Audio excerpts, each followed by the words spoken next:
வணக்கம். இந்த மருத்துவ துப்பறியும் விளக்கத்திற்கு உங்களை வரவேற்கிறேன். இப்போ நாம ஒரு பெரிய மர்மத்த பத்தி பேசப் போறோம்.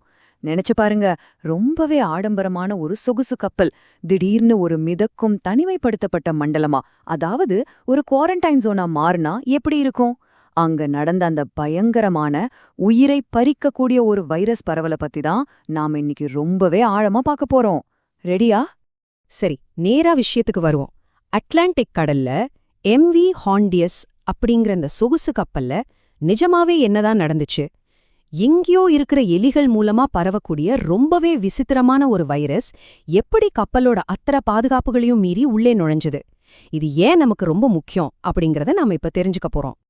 எம்வி ஹாண்டியஸ் கப்பல்ல அந்த பீதி எப்படி ஆரம்பிச்சது, நடுக்கடல்ல இந்த மருத்துவ அவசர நிலை எப்படி படிப்படியா உருவானது அப்படிங்கிற அந்த காலவரிசையை நாம முதல்ல கொஞ்சம் புரிஞ்சுக்குவோம்.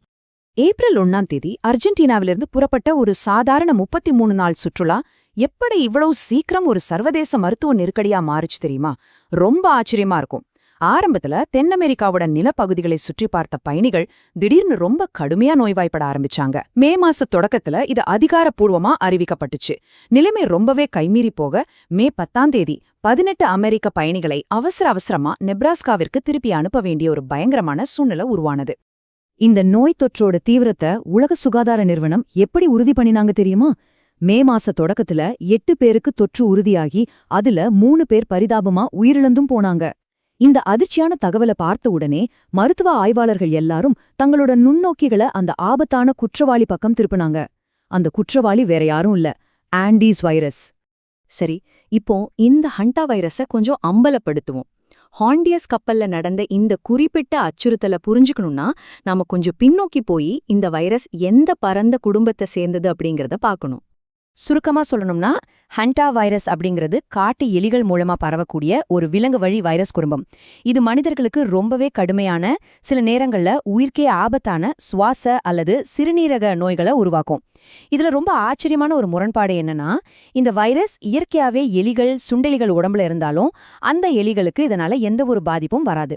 ஆனா அதுவே மனிதர்களுக்கு பரவும்போது ரொம்பவே ஆபத்தான, அழிவை ஏற்படுத்துற ஒரு படையெடுப்பாளரா இது மாறிடுது. இது பரவுற விதத்தை கேட்டிங்கன்னா ஏதோ ஒரு ஹாரர் படத்துல வர சீன் மாதிரி உங்களுக்கு தோணலாம்.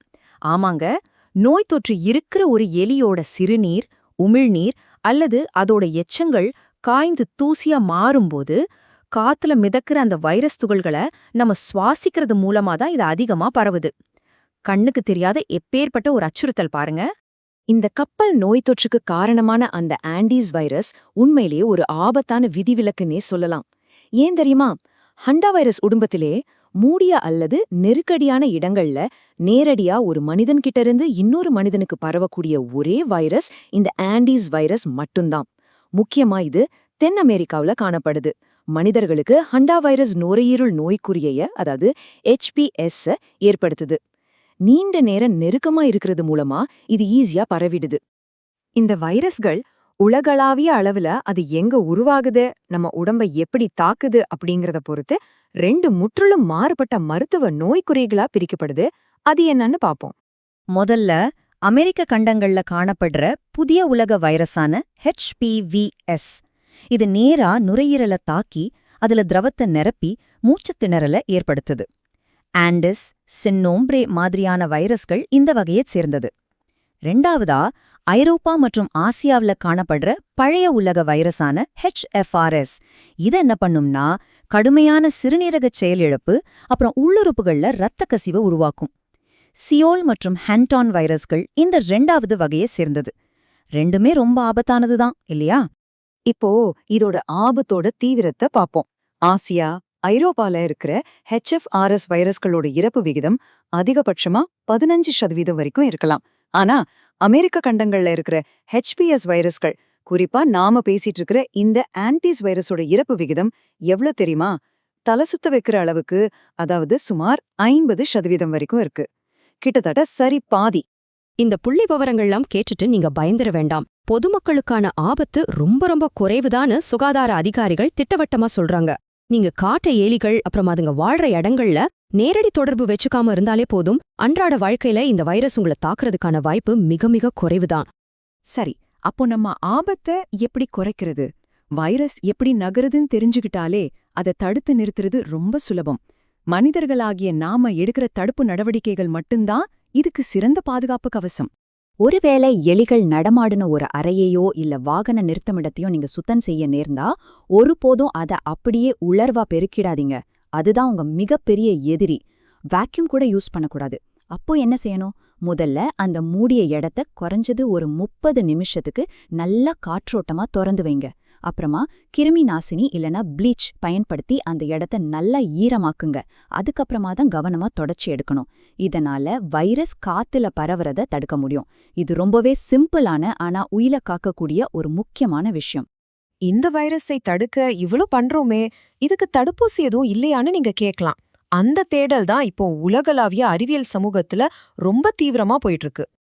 துரதிருஷ்டவசமா இந்த வைரஸ் தொற்று வந்தா குணப்படுத்துறதுக்கு இப்போதைக்கு எந்த ஒரு குறிப்பிட்ட மருந்தும் இல்ல, ஸ்பெசிஃபிக்கான வைரஸ் தடுப்பு சிகிச்சையும் கிடையாது. இப்போதைக்கு ஆசியாவுல சிறுநீரகத்தை பாதிக்கிற வகைகளுக்கு எதிரா ஹண்டவேக்ஸ் அப்படிங்கிற தடுப்பூசி மட்டும்தான் அங்கீகரிக்கப்பட்டு பரவலா பயன்படுத்தப்பட்டு வருது. இதோட அர்த்தம் என்னன்னா, அமெரிக்கா கண்டங்கள்ல அதிக இறப்பை ஏற்படுத்துற சுவாச மண்டல வைரஸ்களுக்கு எதிரா நாம இன்னும் எவ்வித பாதுகாப்பும் இல்லாம தான் இருக்கோம். ஆனாலும் நம்பிக்கை அளிக்கக்கூடிய விஷயங்களும் நடந்துட்டு தான் இருக்கு. பெருந்தொற்றுக்கு பிறகான தொழில்நுட்ப வளர்ச்சியை பயன்படுத்தி மாடர்னா, கொரியா பல்கலைக்கழகம் மாதிரி முன்னணி நிறுவனங்கள் mRNA தளங்களை பயன்படுத்தியும் ஃபார்மாஜெட் மூலமா ஊசி இல்லாத DNA தடுப்பூசிகளை உருவாக்கியும் ஒரு உலகளாவிய பாதுகாப்பு கவசத்தை உருவாக்க தீவிரமா உழைச்சிட்டு வராங்க. முக்கியமா டெக்சாஸ் பல்கலைக்கழகம் இந்த ஆண்டிஸ் வைரஸுக்கு எதிரா விலங்குகள்ல செஞ்ச mRNA சோதனைகள் ரொம்பவே வெற்றிகரமா அமைஞ்சிருக்கு. இதோட இலக்கு என்னன்னா, பல வைரஸ் வகைகளுக்கு எதிரா ஒரு பரந்த பாதுகாப்பை உருவாக்குறது தான். MV ஹோண்டியஸ் கப்பல்ல நடந்த இந்த துயரச் சம்பவம் நமக்கு ரொம்ப தெளிவா உணர்த்துற விஷயம் ஒண்ணுதான். எங்கேயோ தொலைதூர காடுகள் இருக்கிற நோய் கிருமிகள் கூட நினைச்சு பார்க்க முடியாத அளவுக்கு ரொம்ப சீக்கிரமா உலகளாவிய அவசர நிலைகளா மாறக்கூடும். நம்மளோட வெளிவாக்கம் காடுகளின் எல்லைகளை ஆக்கிரமிக்க நமக்கான அடுத்த கண்ணுக்கு தெரியாத அச்சுறுத்தல் எப்போ எங்கிருந்து வெளிப்படும்? ஒருவேளை அது நம்ம வீட்டு கொல்லைப்புறத்திலே கூட இப்போ உருவாயிச்சிருக்கலாமோ? கொஞ்சம் சிந்தித்து பாருங்க.